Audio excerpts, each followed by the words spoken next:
அரசாங்கம் ஏற்கனவே அறிவித்தபடி அரசு ஊழியர்கள் நாளை முதல் வீட்டிலிருந்து வேலை செய்யவிருக்கும் நிலையில் அதில் சுமார் 2 லட்சம் பேர் சம்பந்தப்படுவர் என எதிர்பார்க்கப்படுகிறது. அரசாங்க தலைமைச் செயலாளர் தான் ஸ்ரீ ஷம்சுல் அஸ்ரி அபுபக்கர் அதனை தெரிவித்தார்.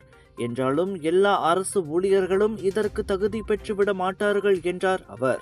தற்போதைய தொழில்நுட்ப கட்டமைப்பு 2 லட்சம் பயனர்களை தாங்கும் திறன் கொண்டிருந்தாலும் அனைத்து ஊழியர்களுக்கும் இந்த சலுகை வழங்கப்படாது.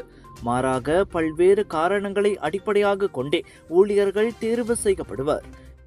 இறுதி முடிவு அந்தந்த துறை தலைவர்களின் பரிந்துரை மற்றும் ஒப்புதலின் பேரிலேயே அமையும் என ஷம்சுல் தெளிவுபடுத்தினார். வீட்டிலிருந்து வேலை செய்தாலும் உற்பத்தி திறன் பாதிக்கப்படாதிருப்பதை அரசு ஊழியர்கள் உறுதி செய்ய வேண்டும். குறிப்பாக சமூக வலைதளங்களில் நேரத்தை செலவிடுவதை தவிர்க்க வேண்டும் என்றார் அவர். அத்தியாவசியமற்ற துறைகளில் பணியாற்றும் அரசு ஊழியர்களுக்கு இந்த WFH சலுகை வழங்கப்படுகிறது.